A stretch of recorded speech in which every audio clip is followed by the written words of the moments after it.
Одан кейінгі мынау айтып тұрғаны Шыңғысханға қатысты мәселені айтып тұр ғой.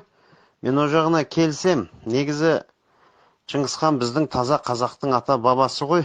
Оның барлығын бұрмалап, моңғол жасап жүрген орыстар бізді отарлаған кезде қасақана алып келіп, біздің жеріміздің астын ақтарып, байлығымызды тексерген бірінші орында, екіншіден тарихымызды тексерген. Сол кезде бүкіл сол кездегі Шыңғысханның заманынан қалған мықты деректер бар, еңбектер. Шыңғысханның тұсында соның замандас өзінен 30 жас кіші ғана Рашид ад-Дин дейтін арнайы сол мықты ғалым парсша жазған, соның еңбегі бар. Жамиғат Тауарих деп аталынатын тарихтар жинағы дейді. Оны арнайы тапсырмамен жазылған Қазан хан дейтін сол хан Шыңғысханның ұрпағы тікелей соған бүкіл нені шындықты айтқызып тұрып жазғызып, Шыңғысханның бүкіл тарихын қалдырған. Шыңғысхан деген біздің ата бабамыз ол деген. Енді Шыңғысханның баласы тұңғыш ұлы Жошы. Қазақша айтқанда жолшы ғой. Жолда алып келе жатқан кезде туады ол. Атын жолшы қояды. Жолшы Бөкебаев деген бар ғой мысалға. Оны біз Жошы дейміз. Ал енді содан біз тараймыз, Ақ Орданы құрып, Жошыдан бері қаратай кетеді. Бізде қазақтың ең соңғы ханы Кенесарыға дейін Шыңғыстың тұқымдары ғой, оны төре тұқымдары дейді қазақта. Шыңғысханның тұқымдары. Бүкіл Керей Жәнібегің бар, Хақназарың бар, Тәуке ханың бар, Абылай хан, жаңағы бүкіл нелердің бәрі Кенесарыға дейін, одан қала берді Чохан Уәлиханов, Әлихан Бөкейханов, барлығы Шыңғысханның ұрпақтары. Егер Шыңғысхан моңғол болса, онда осының бәрі моңғол ғой. Онда біз де моңғол болып шығамыз ғой. Сонда қазіргі іштеңкенің байыбына қарамай бірдеңкені бытқытып жүрген бізге қарағанда, сол замандағы, егер шынымен сол Шыңғысханның ұрпақтары моңғол болатын болса, бәрі Шыңғысхан. Төле Қазыбек Айтекелер ақымақ емес қой, Тәукені хан қылып қоятын. Моңғолдан хан сайлайтын сол кездегі біздің ата бабаларымыз ақымақ емес қой. Сондықтан Шыңғысхан деген таза қазақ. Бізде моғол деп аталғанбыз. Қазақ деген атаудан бұрын 1465 жылы қазақ хандығы құрылды дейді, 15 ғасырда.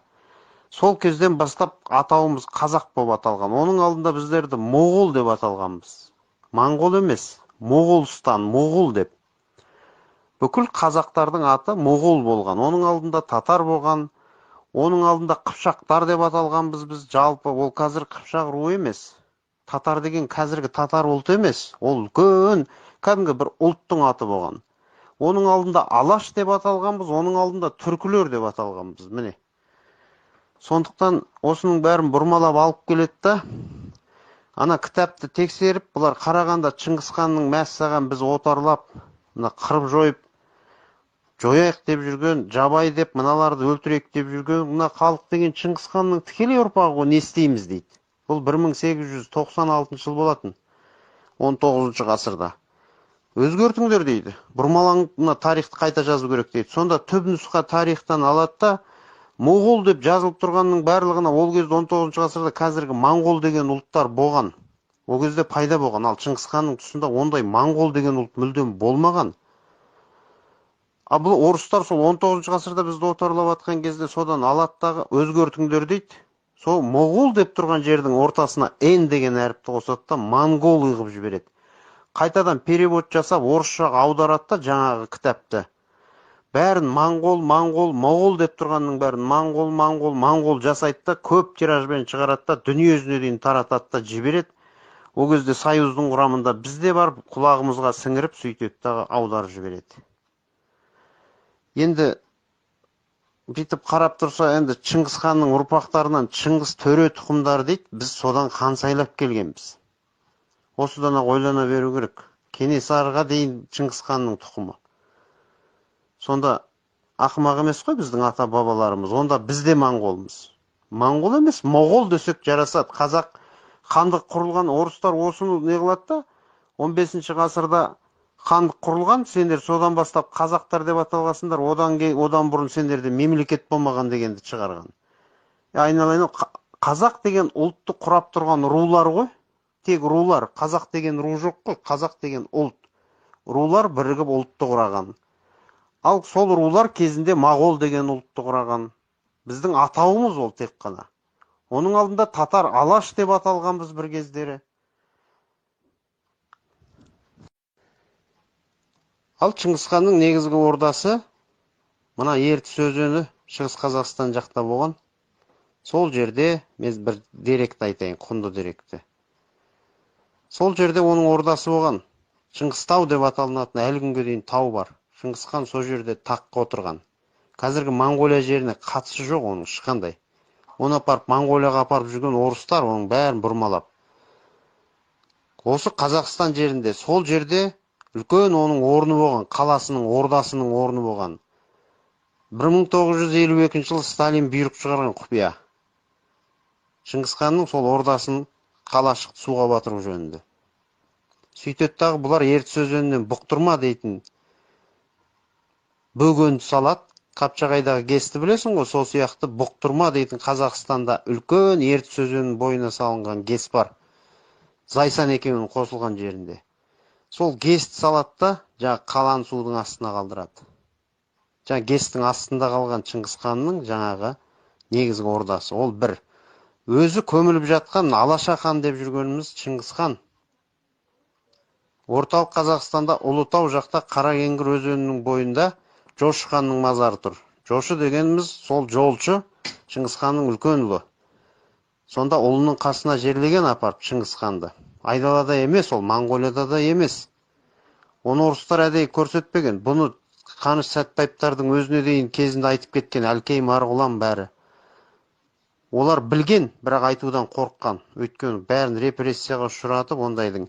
Ал кейін зерттеуге келгенде орыстар қулық жасайды да, ол Алашахан дегенді мен екі нәрсені айтайын. Тарихта Алашахан деген біріншіден хан жоқ. Хан бар хандарды мысалға, ол мынандай жерде кезде өмір сүрген деп өмір баяндары болады ғой, мынандай елді басқарған, биткен, мынандай саяси қызметі бар дейтін.